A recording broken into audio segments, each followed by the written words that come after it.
में देखा ना हमने कैसे महिलाओं की नंगा करके परेड कराई। आप उस पे एक शब्द मुंह से नहीं बोलते हैं। मोदी जी तो भाषण भी करते हैं ना, बेटी बचाओ बेटी पढ़ाओ। कुछ भी हुआ बृजभूषण शरण सिंह को आज तक? अंकिता के गुनहगारों को पकड़ा गया है? सजा हुई है? नहीं हुआ है। दोस्तों नमस्कार, विकल्पवाणी सच्चाई की खोज में आपका स्वागत है। इस समय विकल्पवाणी की टीम संसद के सामने चल रहे महिलाओं के प्रदर्शन में शामिल होने पहुंची है। ये प्रदर्शन हो क्यों रहा है? क्योंकि बीते 11 मई को रात में कामगार महिला घर जा रही थी काम करके। उस दौरान उसने एक बस ड्राइवर से समय पूछा, लेकिन अचानक बस ड्राइवर और कंडक्टर ने उसे खींचकर बस के अंदर ले गए और उसका रेप किया। रेप करने के बाद उसे सुनसान जगह पर फेंक दिया गया। दिल्ली के अंदर आज से ठीक 12-13 साल पहले निर्भया कांड हुआ था। कुछ ऐसा ही मामला था। उस समय भी बड़े बड़े प्रदर्शन हुए और इंसाफ की मांग हुई।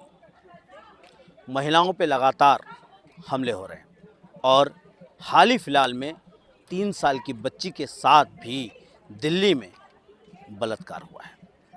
और ये उस जगह हो रहा है जो देश की राजधानी कही जाती है, जहां सुप्रीम कोर्ट है, जहां राष्ट्रपति साहब रहते हैं, जहां पर विधानसभाएं हैं, जहां संसद है। उसके पूरे छत्र छाये में इस तरह का बलात्कार होता है। और सबसे बड़ी बात, दिल्ली की मुख्यमंत्री एक महिला है, उसके बावजूद बलात्कार होता है और सुनवाई नहीं होती। इसके खिलाफ यह महिला संगठन दिल्ली के तमाम लोग प्रदर्शन करने आए हैं। इनसे बातचीत करेंगे और समझने की कोशिश करेंगे। जब ये कहा जाता है कि महिलाओं को आरक्षण मिल जाएगा, महिलाएं संसद में चली जाएंगी, तो महिलाओं को सुरक्षा मिलेगी, फिर ये क्या है? इसी मुद्दे को समझने के लिए, जानने के लिए यहाँ पे विकल्पवाणी टीम पहुंची है। विकल्पवाणी सच्चाई की खोज। बड़े पद पे होगी तो महिला की सुरक्षा होगी। हम दिल्ली में देखें, मुख्यमंत्री हमारी महिला है, राष्ट्रपति हमारी महिला है। उसके बावजूद दिल्ली शहर में, जो देश की राजधानी है, वहाँ पर महिला के साथ रेप होता है। 3 साल की बच्ची के साथ रेप होता है। फिर महिलाएं सुरक्षा कैसे महसूस करेंगी और कैसे उनकी सुरक्षा होगी? मैम देखिए, महिलाएं जब सबसे ज़्यादा सड़क पर होंगी तब महिलाएं सुरक्षित होंगी। हमारे देश के की राष्ट्रपति भी एक महिला है, हमारे देश की मुख्यमंत्री भी एक महिला है, बहुत अच्छी बात है। लेकिन सिर्फ महिला मुख्यमंत्री बिठा देने से, ठीक उसी तरीके से जैसे एक आदिवासी राष्ट्रपति बिठा देने से उड़ीसा और झारखंड में आप ऑपरेशन चलाएंगे, आप आदिवासियों से ज़मीन छीनेंगे, तो ये न्याय नहीं है। दिल्ली के अंदर एक 3 मतलब रेप की घटना, मोलेस्टेशन की घटनाएं हुई, 15 दिन के अंदर सारी घटनाएं हुई और इतनी जघन्य घटनाएं। आप याद कीजिए 2016 को यही भाजपा थी, कूद कूद करके कह रही थी कि भाई हम जो है सरकार को इस्तीफा देना चाहिए। आज वो सरकार चुप क्यों है जब उनकी अपनी सरकार है? आप शीला दीक्षित से तो इस्तीफा मांग रहे थे, लेकिन आप रेखा गुप्ता से इसको अकाउंटेबल नहीं ठहराना चाहते। तो सवाल इस बात का है कि लोगों ने अगर वोट दिया है तो अपना प्रतिनिधि चुना है, तो कुछ अकाउंटेबिलिटी भी तय करेंगे, सवाल तो पूछेंगे। महिला या पुरुष का सवाल नहीं है। महिला से हम एक संवेदनशीलता की उम्मीद करते हैं, लेकिन मुख्य बात यह है कि विचारधारा की बात है और प्रायोरिटी की बात है। आज जो पहले जिस तरीके से बोला जाता था कि केजरीवाल की सरकार है, अरे वो कहते थे कि भाई हमारे पास तो पुलिस ही नहीं है। अब ये सब कुछ है, यहाँ तो गृह मंत्रालय भी है, प्रधानमंत्री भी है, पुलिस भी है, सब कुछ है, फिर भी वही हाल है। राजस्थान दुष्कर्म के मामलों में नंबर 1 पे है। जो सरकार ने आंकड़े जारी किए हैं, मैं उसके अनुसार कह रही हूँ। नंबर 2 पे उत्तर प्रदेश है, नंबर 3 पे महाराष्ट्र है, नंबर 4 पे मध्य प्रदेश और दिल्ली। तो आप ये बताइए कि इन 5 राज्यों में सरकार किसकी जिम्मेदारी है? ऊंचे ऊंचे सुर में किसी लाल किले की प्राचीर से ये आह्वान करना कि बेटी बचाओ तो बहुत आसान है। प्रत्यक्ष में हम देख रहे हैं कि बेटियों की जो दुर्गति हो रही है या महिलाओं की हो रही है, सुरक्षा के जो वादे किए थे वो सारे खाली डंडों झंडों में लिपट के रह गए। ये तो निर्भया 2.0 है। निर्भया जो कि 2012 में हुआ और फिर उसके बाद में हमने देखा कि कैसे जो कैपिटल है उसमें पूरा मूवमेंट बना और उसके बाद में जो है जो मतलब पब्लिक ट्रांसपोर्ट है जो और भी जगह है वहाँ पर ऐसी ऐसी स्कीम्स लाई गई, महिलाओं को बढ़ावा और दिया गया।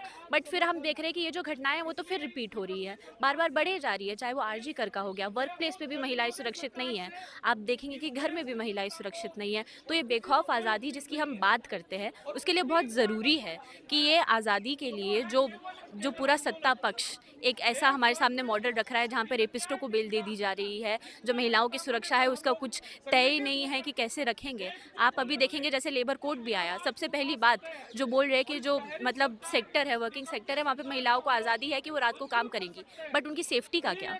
अगर महिलाएं रात को काम करेंगी तो उनकी सेफ्टी का क्या होगा? दिन में महिलाएं यहाँ पे सुरक्षित नहीं है, ब्रॉड डे लाइट में महिलाओं को जला दिया जाता है, उनको परेड निकाल दी जाती है, उनके साथ बलात्कार हो जाता है। तो फिर आप कैसे सेफ्टी इंश्योर कर रहे हैं? स्कूल्स में हम सुरक्षित नहीं हैं, आप देखेंगे हम कॉलेज में सुरक्षित नहीं है, यूनिवर्सिटी में सुरक्षित नहीं है। Sexual harassment at work place का कानून हर जगह होना चाहिए। दूसरी बात कि आप दिल्ली की तमाम फैक्ट्रीज़ की हालत देख लीजिए, महिलाओं को तो टॉयलेट करने जाने को भी नहीं मिलता है। और ऐसा तो नहीं था कि मोदी जी के 4 लेबर कोड लाने से पहले महिलाएं रात में काम नहीं कर रही थी, महिलाएं तो तब भी रात में काम कर रही थी, लेकिन आपने उसको एक कानूनन शक्ल दे करके महिलाओं के ऊपर ये बाध्यता डाल दी कि अगर महिला काम से नहीं करेगी तो मालिक उसको जब चाहे काम से निकाल भी सकता है, और ये बिना सोचे कि महिलाओं की सुरक्षा की गारंटी कैसे होगी।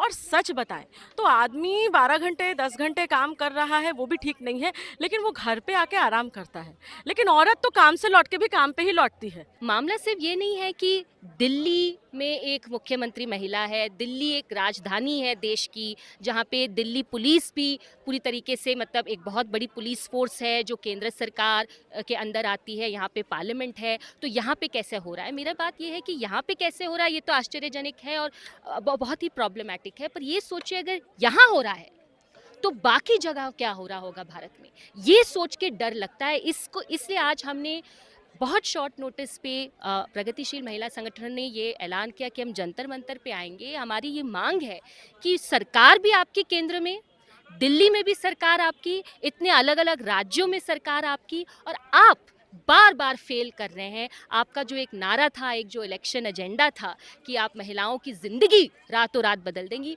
वो सपना अधूरा रह गया है बहुसंख्यक महिलाओं के लिए। उसको एक्सपोज करने के लिए हम आज यहाँ आए हैं। हर चुनाव में हम देखें राजनीतिक पार्टियां, सिर्फ बीजेपी की नहीं, कई राजनीतिक पार्टियां बड़े बड़े जो जिन पे आपराधिक मामले हैं उनको ही टिकट दे देती है। तो फिर जो खुद कानून बनाने वाले हैं और जिनके ऊपर खुद दोष है वो कैसे महिलाओं की सुरक्षा कर पाएंगे? नहीं, वो नहीं करेंगे ना, वो करेंगे ही नहीं, क्योंकि ये गवर्नमेंट का वो माइंडसेट है ही नहीं। उस तरह का माइंडसेट होता तो वो क्या अपराधियों को टिकट देते? एक आप एक चुनी हुई सरकार जो क्लेम कर रहे हैं कि हमें जनता ने चुना है, तो अगर आपको जनता ने चुना है तो आप अपनी पार्टी से किसी ऐसे आदमी को कैसे खड़ा कर सकते हैं जिसके ऊपर इतने चार्जेस हैं? 3-3 साल के बच्चों के साथ बलात्कार होते हैं, इसको कैसे रोकेंगे हम लोग? देखो, इसके रोकने का एक ही तरीका है, वो तरीका है कि आम लोग रास्ते पे आए। और सिर्फ ये औरतों की लड़ाई नहीं है ना, पुरुषों की भी तो लड़ाई है। तो आम पुरुष, आम स्त्री, इस देश का नागरिक रास्ते पे आकर इस सरकार से जवाब मांगे। दोस्तों, अभी आप लोगों ने इस बलात्कार के मुद्दे को लेकर और इसके विरोध में दिल्ली सरकार और गृह मंत्रालय के खिलाफ ये प्रदर्शन में आए प्रदर्शनकारियों की बातों को सुना, और जिस तरीके से मैंने इंट्रो में बोला था कि महिला सुरक्षा के दम भरने वाली तमाम सरकारें जो कहती हैं कि हम महिलाओं के सशक्तिकरण के लिए काम करते हैं, उसी के राज्य में इस तरीके से बलात्कार होते हैं, इस तरीके से महिलाओं पे हिंसा होती है, लेकिन बलात्कारी और हिंसा करने वाला बेखौफ आज़ाद घूमता है और सरकार चुप्पी साध लेती है। फिर सवाल उठता है कि किस तरीके से महिला सशक्तिकरण होगा। और एक सवाल ये भी है, 4 श्रम संहिताओं के अंदर एक कानून बनाया गया है कि महिलाएं रात की पाली में काम करेंगी, ये उनके लिए आज़ादी है, लेकिन ये मामला उजागर करता है देश की राजधानी दिल्ली में महिलाएं सुरक्षित दिन में नहीं हैं तो रात में महिलाएं काम कैसे करेंगी। यहाँ प्रदर्शनकारियों ने भी बात उठाया। उन्हें सुरक्षा कैसे मिलेगी, उस 4 लेबर कोड के अंदर बोला नहीं गया है। और एक बात ये समझना है कि लगातार चुनावी प्रक्रिया में उम्मीदवार जब राजनीतिक पार्टियां उतारती हैं, तब कई ऐसे उम्मीदवारों को उतारा जाता है जिन पे खुद आपराधिक मामले हैं। यहाँ प्रदर्शनकारियों ने स्पष्ट किया है कि हम उनसे न्याय की उम्मीद नहीं कर सकते।